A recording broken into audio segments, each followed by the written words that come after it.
Bonde dengan NIM 151423104. Saya dari jurusan Pendidikan Guru Sekolah Dasar kelas 1E.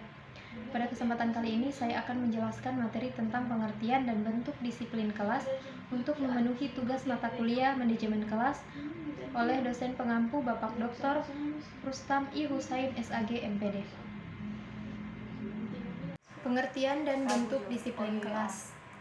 Pengertian disiplin kelas. Disiplin berasal dari kata display yang artinya belajar. Secara sukarela, mengikuti pemimpin dengan tujuan dapat mencapai pertumbuhan dan perkembangan secara optimal. Titik pokok utama di situs adalah titik peraturan dalam pola tertentu yang diterapkan untuk mengatur perilaku seseorang. Peraturan yang efektif untuk anak adalah peraturan yang dapat dimengerti, diingat, dan diterima. Disiplin merupakan titik pusat dalam pendidikan. Tanpa disiplin, tidak akan ada kesempatan antara guru dan siswa yang mengakibatkan hasil belajar yang dicapai kurang optimal. Sementara menurut Rahman, yang dikutip tulus di sini adalah upaya mengendalikan diri dan sikap mental individu atau masyarakat dalam mengembangkan kepatuhan dan ketaatan terhadap peraturan dan tata tertib berdasarkan dorongan dan kesadaran yang muncul dalam hatinya. Dalam Kamus Besar Bahasa Indonesia, istilah disiplin merupakan ketaatan atau kepatuhan terhadap tata tertib atau peraturan yang berlaku dan dibuat oleh suatu golongan atau kelompok, maupun aturan dibuat sendiri. Berdasarkan pengertian tersebut bahwa disiplin adalah suatu keadaan di mana suatu berada dalam keadaan tertib, teratur, dan semestinya, sehingga tidak ada pelanggaran secara langsung maupun tidak langsung. Artinya disiplin akan menambah dan didapat dibina melalui latihan. Bentuk-bentuk disiplin belajar siswa. Disiplin siswa dalam menentukan dan menggunakan cara atau strategi belajar. Keberhasilan siswa dalam studinya dipengaruhi oleh cara belajarnya. Siswa yang memiliki cara belajar yang efektif memungkinkan untuk mencapai hasil atau prestasi yang lebih tinggi daripada siswa yang tidak mempunyai cara belajar yang efektif. Siswa yang memiliki disiplin dan belajarnya akan berusaha mengatur dan menggunakan strategi dengan cara belajar yang tepat baginya. Hal ini sejalan dengan pendapat yang menyatakan belajar akan lebih berhasil apabila kita memiliki kesadaran atas tanggung jawab belajar, cara belajar yang efisien, syarat-syarat gemar hamalik metode belajar, dan kesulitan belajar.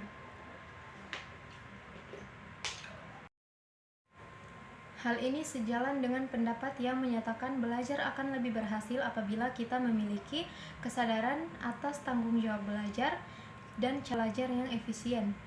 Syarat-syarat yang diperlukan. Disiplin terhadap pemanfaatan waktu. Cara mengatur waktu belajar.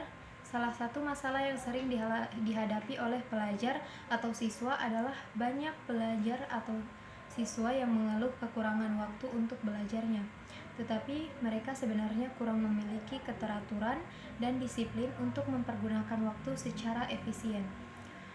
Banyak waktu yang terbuang-buang disebabkan karena mengobrol omongan-omongan yang tidak habis-habisnya.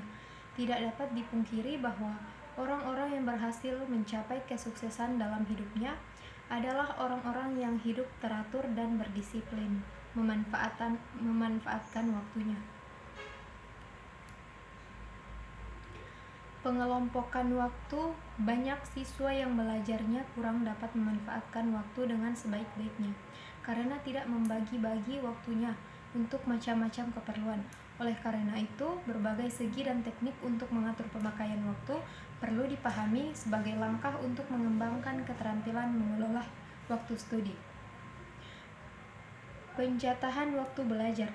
Adapun cara untuk membaca doa yang baik adalah sebagai berikut.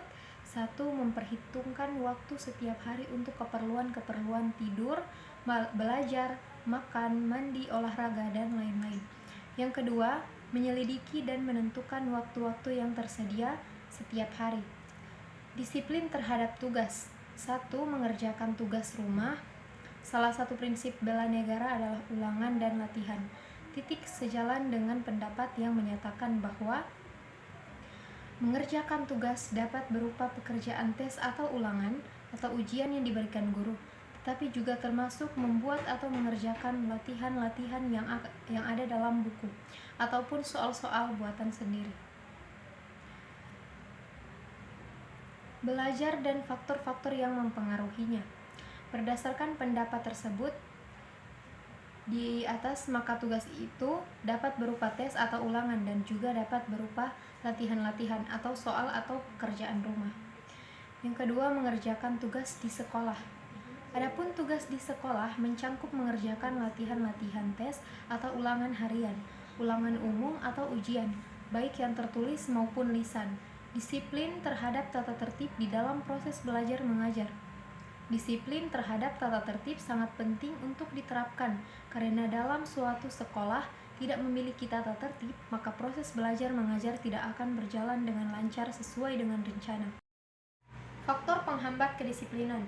Kurangnya perhatian orang tua terhadap perilaku tidak disiplin siswa. Karena kurang terbiasa disiplin, titik ini mungkin akibat orang tua yang terlalu sibuk bekerja dengan lalai menanamkan rasa disiplin pada anak-anak mereka. Upaya menegakkan disiplin kelas. Yang satu, dari pihak siswa. Peranan siswa dalam menciptakan suasana disiplin dalam kelas penting, karena faktor utama adalah siswa sendiri, dan siswa merupakan subjek dalam pembelajaran. Untuk itu, ada beberapa hal yang harus diperhatikan siswa dalam mewujudkan disiplin dalam kelas. Antara lain, 1. Hendaknya siswa memiliki rasa tanggung jawab sosial untuk turut serta menciptakan suasana disiplin di dalam kelas. Yang kedua, siswa hendaknya memiliki kesadaran untuk menaati aturan atau tata tertib di sekolah, bukan karena rasa takut atau karena rasa terpaksa. Siswa jangan merasa diawasi oleh guru dalam melaksanakan kedisiplinan. Keempat, siswa hendaknya bertindak sebagai pengawas atau pengontrol dirinya sendiri, tanpa harus diawasi oleh orang lain.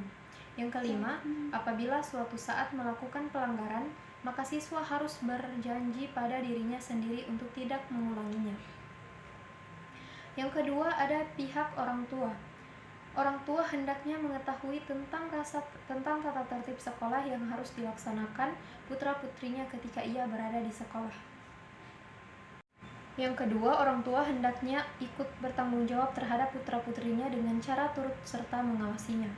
Yang ketiga, orang tua hendaknya menegur putra-putrinya apabila melanggar terhadap tata tertib sekolah. Yang ketiga, membina diri sendiri.